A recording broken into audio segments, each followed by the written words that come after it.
तरीके से इंडिया ने जितने भी मैच यहाँ पे खेले हैं सब जीते हैं। क्राउड हर मैच में बहुत ज़्यादा होता था, तो पाकिस्तानी अवाम भी चाहती थी कि इंडिया वहाँ पर आकर खेले, वहाँ पे भी आप लोगों के बहुत ज़्यादा फैन हैं। इस हवाले से आप क्या कहेंगे सर? बढ़िया है सर, वो भी चाहते थे लेकिन नहीं हो पाया, तो आई एम श्योर यहाँ के जितने भी पाकिस्तानी लोग हैं उनने भी एंजॉय किया होगा यहाँ पे मैच। और अब वो क्यों नहीं गए, कहाँ नहीं गए, वो आई थिंक मेरे पे ग्रेड से अबव चीज है।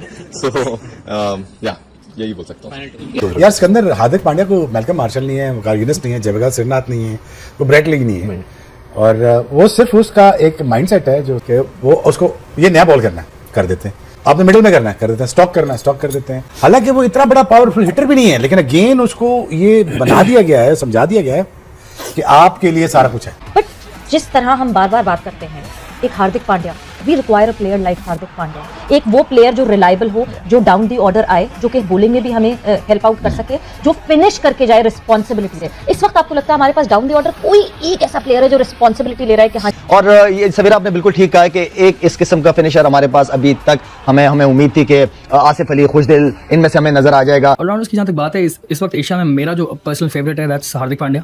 देखिए हार्दिक पांड्या जो है ना, अभी उसको उन्होंने पॉलिश किया, उसको फुल कॉन्फिडेंस दे दिया, उसकी बॉडी लैंग्वेज बदल गई है, वेरी वो कंप्लीट इस टाइम ऑलराउंडर बन चुका हुआ है। इंडिया की तरफ चलें तो Hardik Pandya is that third seamer जो अगेन ओवर्स भी पूरे कर रहे हैं, बैटिंग का तो हम सबको पता ही है।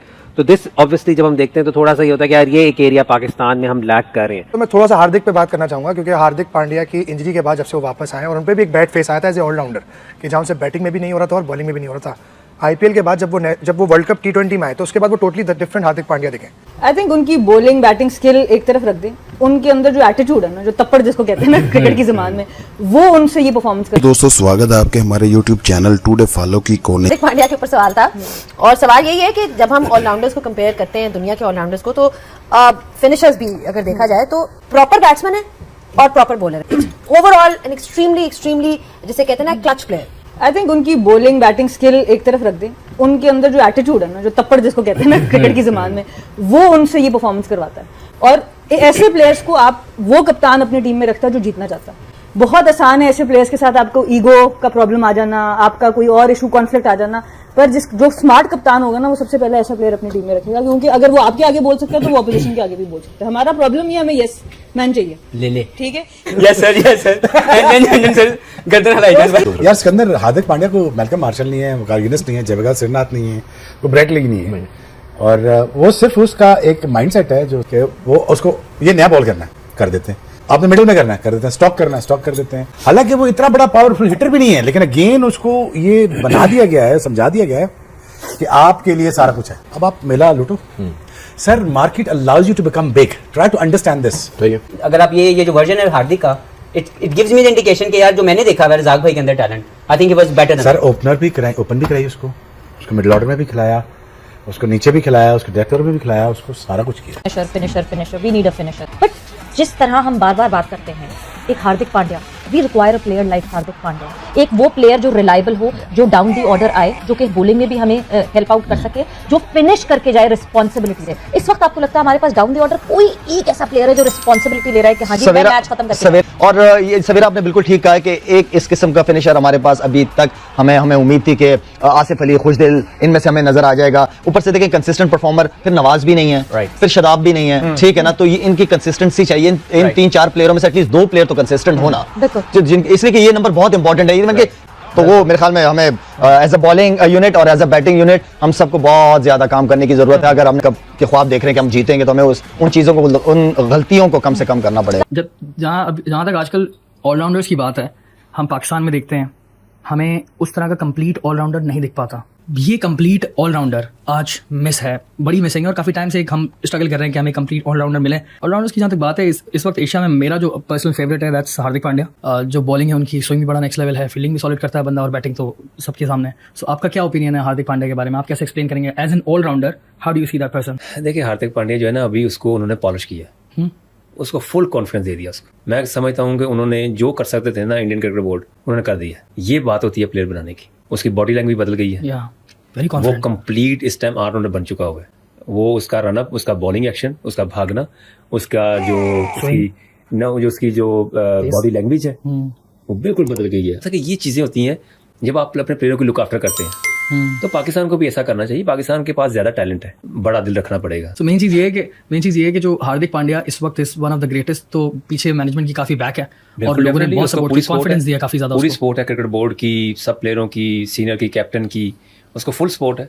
नजर आती है चीज, आप बॉडी लैंग्वेज नजर आती है। आपकी नजर में इसका कौन है one of the greatest all-rounder? नहीं देखें, अभी तो वही नजर आ रहे हैं। रुमान, हम जब दूसरी टीम्स को कई दफा देखते हैं ना, तो उनके रिसोर्सेज से हम देखते हैं कि कुछ एक आधा स्पेसिफिक रोल होता है, वो कैसे उनकी पूरी 11 का बैलेंस मेंटेन कर देता है। इंडिया की तरफ चलें तो Hardik Pandya is that third seamer जो अगेन ओवर्स भी पूरे कर रहे हैं, बैटिंग का तो हम सबको पता ही है।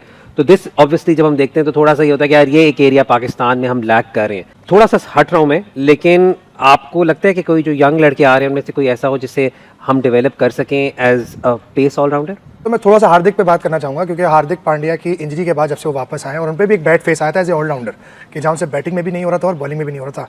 आईपीएल के बाद जब वो वर्ल्ड कप T20 में आए तो उसके बाद वो टोटली डिफरेंट हार्दिक पांड्या दिखे। और सबसे अच्छी चीज़, उसने अपनी लिमिटेशंस को देखा हुआ है। जैसे अभी पिछले मैच की बात करूँ मैं, अगर जो इनका मैच हुआ है अगेंस्ट पाकिस्तान, जब शामी को थोड़ा सा निकल आया तो उसके बाद उन्होंने नए बॉल से बॉल लिया, तो उस वक्त वो ट्राई करने गए स्विंग बॉलिंग को। उन्होंने देखा कि जब उनको हेल्प मिल रही है आगे से तो उन्होंने वो भी ट्राई किया, इस पर बाबर आजम को उन्होंने निक ऑफ कराया। लेकिन उसके बाद स्मार्ट बॉलिंग, मतलब प्लान है बॉलिंग का, चाहे वो कैप्टन की तरफ से कम्युनिकेशन है विद द बॉलर्स या फिर टीम का जो प्लान है उसको एग्जीक्यूट करना। 3 champions trophy to their name now. I mean consistency obviously over a different period, but वही बात जो इन्होंने की कि एक कंसिस्टेंसी नजर आ रही है इनकी परफॉर्मेंस में अक्रॉस फॉर्मेट्स।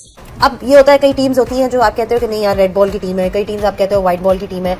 इनकी टीम ओवरऑल अगर देखा जाए तो प्लेयर्स डेवलपमेंट, जब हम बात करते हैं कि प्लेयर्स को डेवलप करना, they were standing, you could tell कि एक मैसेज भी पास ऑन हो रहा है। सो इट्स वेरी क्लियर कि वो नीचे पूरी फैक्ट्री है और वो नीचे जो एक जाता है तो दूसरा आ जाता है, and they are all very supportive of each other as well. That was at least evident from that interview that we saw with. They are not being insecure, let's put it this way. सही है ना? I think इनके पास कोई रज़ाक जैसा batting allrounder नहीं था जो fast bowling भी तेज कर ले और बैट भी कर ले। शायद अफरीदी नहीं था, अजहर नहीं था, निकाल लें। और हमारे पास बॉलिंग बैटिंग ऑलराउंडर भी थे, बैटिंग बॉलिंग ऑलराउंडर थे, हमारे कीपर थे। हमारे अगर पूरी इंडस्ट्री हमारी उठा के दे, टीवी ड्रामा से क्रिकेट तक, हमने बहुत कुछ अचीव किया हुआ। ऐसा नहीं कि हमने ऐसा कुछ नहीं किया हुआ, but you all gone under the rain reason after 2000, late post 2000।